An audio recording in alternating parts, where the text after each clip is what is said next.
On How It's Made, we usually stick to the show's title and show you how products are manufactured. But this next segment is about special effects makeup, the kind that makeup artists use on theater and movie actors. So in this case, we'll show you how it's made, but we'll also show you how it's applied. Watch as this special effects makeup artist works his magic to transform this 28-year-old woman into a senior citizen. After gelling her hair flat, he glued on a bald cap using a theatrical adhesive called spirit gum. He protects her eyebrows and eyelashes with petroleum jelly, then covers her face in alginate, a material generally used to take dental impressions. Then he applies wet plaster bandages. After 25 minutes, the materials harden into a mask. Now he lines it with plaster. In a half hour, the plaster hardens into a perfect replica of the woman's face. Like putting non-stick spray on a baking pan, he coats the model in a release agent. Then, using professional-grade plasticine, he begins to sculpt an elderly face. He smooths out the wrinkles with strong rubbing alcohol so they'll look realistic. He uses a bumpy rubber pad to give the skin an aged orange peel texture. The finished sculpture sits in water for 2 to 3 hours. This activates the release agent, detaching the plasticine from the plaster underneath. The artist carefully cuts the sculpture into sections. The number of pieces varies with the size and complexity of the mask. Now he can start producing the mold he'll use to cast the elderly woman's face mask. First, he takes a thin plaster impression of each piece. Then he coats the impression in plaster to make the positive half of the mold. Once it hardens, he applies the plasticine piece to space the depth of the mold cavity. Then he coats that in plaster to create the negative half of the mold.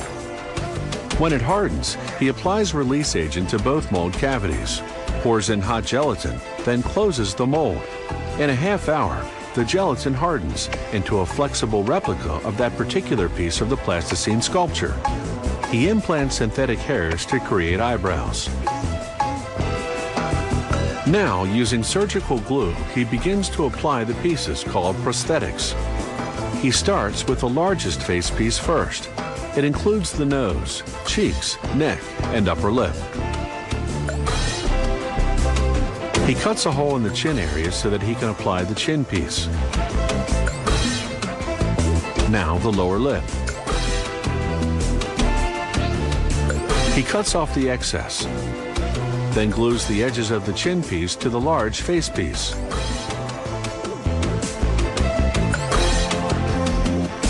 Now for the forehead. Again, he applies glue along the edges to connect it to the rest. To age the eyes, he uses contact lenses. They create a ring around the iris, a typical feature of elderly eyes.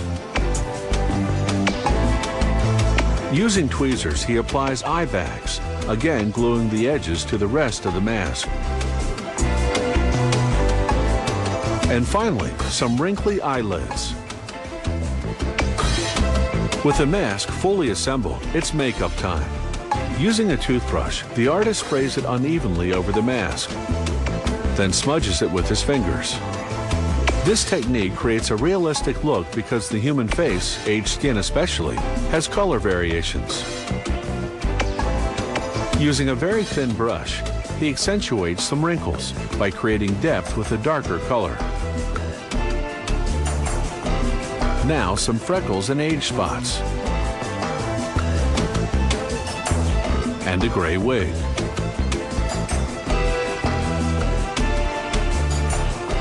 And finally, just a bit of lip color because lips dull with age. All this takes an experienced makeup artist about a month of work. And such expertise doesn't come cheap. A major transformation like this for stage or screen can cost up to $10,000.